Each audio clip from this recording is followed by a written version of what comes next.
Good morning, ladies and gentlemen. It is my pleasure to welcome you to our event where we want to present our EASAC work on food and nutrition, security and agriculture. From the invitation you have seen that there are not only the EASAC logo actually present, but also the logo of the Inter-Academy Partnership IAP.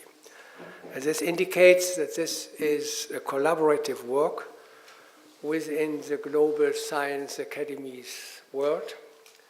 And in my short introduction, I will just start by explaining to you the structure of the background of the academies which have picked up this topic in food and nutrition, really to work together on a very important issue for our societies. And I will start with IAP. What is IAP? IAP is the Inter-Academy Partnership, which is actually founded as an overall organization 2 years ago. But the academies, of course, these are over 130, which represent this organization, are certainly much older.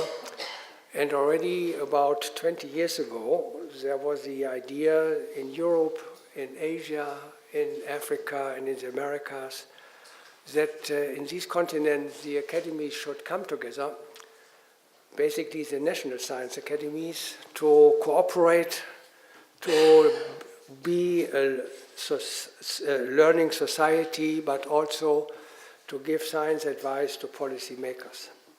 And I've shown you here, and I'm showing you here the organigram of how the structure and what one understands about IAP. On the bottom line, you see there are over 130 national science academies around the world, and they have formed already in the different continent networks. And you see there Asia, Europe, Americas, and Africa. And these networks have been created about 2000, 2001, 2002. But they have worked actually as regional networks independently. And above you see 3 green boxes in which you see health, science, and research. And these are global networks which have also started their activities around 20 years ago. And they were acting globally, all based on the membership of these 130 academies. But we realized about 3 years ago that we have never made use of the tremendous knowledge and expertise which is existing in these networks, that we found a single topic which we would attack simultaneously. And what you see here today and what we are discussing is the output actually of what the European network has produced on the issues of FNSA. Now, the strategic objective of the Inter-Academy Partnership, and this is actually the blue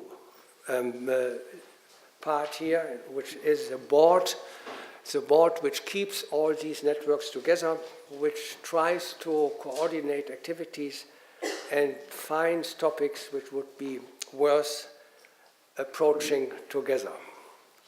So the objectives of IAP is actually to do science advice to policymakers. This is what everybody feels is important. And as you may know, here in Europe, about 60, 70, or almost sometimes 80% of all decisions made in Parliament do have a scientific background. And it would therefore be important from our point of view that politicians who come up and have to make decisions should at least be informed about the scientific background of important questions they are deciding on. The other issue is to strengthen the global scientific enterprise. Now, this strengthening of the global scientific enterprise is something important because research has to be independent. Research has to have a certain base of integrity, It is important that research is reproducible, and of course that there has to be an access to research data for everybody. And this is something which we also try to follow, and we also try to promote. Another important objective, what we are trying to do all together, is to do science education and work towards a scientifically literate global citizenry. This has been started already in IAP from the very beginning, in particular in the developing countries, to give their some outline what it actually could be done in science education, and IAP is running a number of big projects in Asia, in South America, and in Africa. And of course, it is also our idea and issue to develop and strengthen the global network of science academies, to create new science academies. For example, around 2000, there were only 8 academies existing in Africa. Now there are 24. And IAP is helping the countries to, in those in which not a science academy is present, to develop one and to fill it with excellent scientists.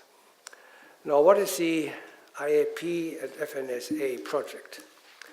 The idea of this project was brought up by the academies of the developing countries. They thought this is the topics we should approach.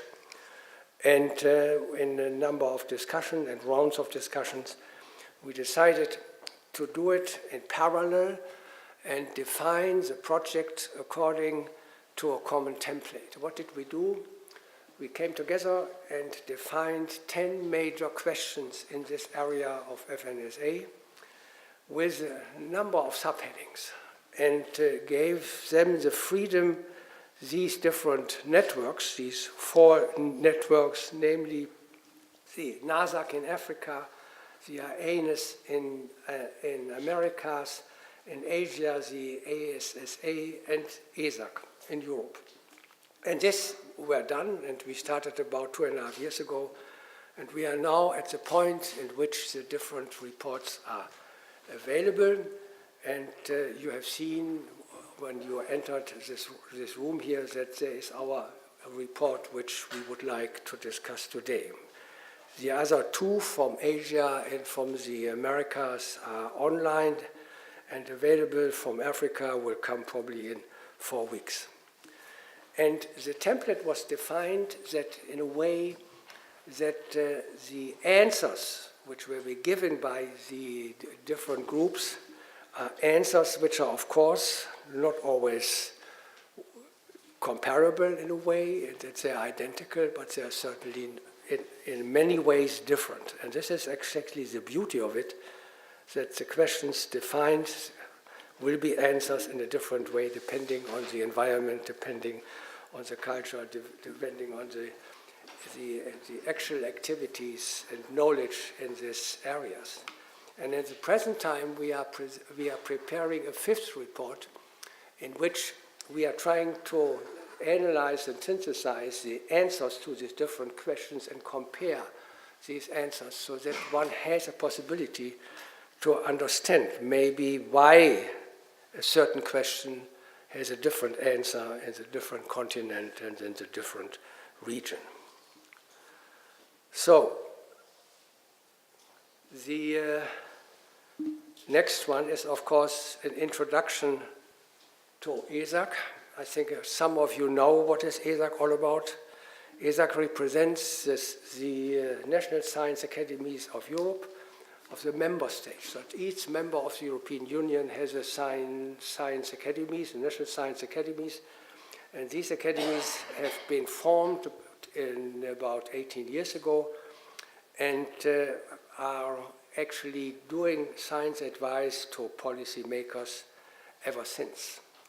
And we have 3 areas in which we try to give advice. This is the area of biosciences and health, of environment, and as well as in engineering. And we pick the topic according to the agenda of the EU Commission and EU Parliament, and also, of course, of issues which are discussed in society but maybe not brought up to the attention of politics. And I think many of you know that we have made different reports in different areas which have really received a lot of interest in society and, of course, in politics. So, what is the purpose actually of our program today? We want to present to you the major findings of our report, discuss with you the conclusions. It will be done by Professor Joachim von Braun, co-chair of the working group and an expert in this field and in bioeconomy. We would like, of course, to discuss with you and find out your interest in this topic and your opinion. We have a panel in which the panel will discuss this also to some extent. And we have invited some other speakers which will follow right after Joachim von Braun and present their views on this issue. So we will have probably very interesting and very active discussion today, hopefully. And I hope that at the end we all have gained some new information and new knowledge which could be of importance to our own work. Thank you very much, and I would like to ask Joachim von Braun to start and give his presentation.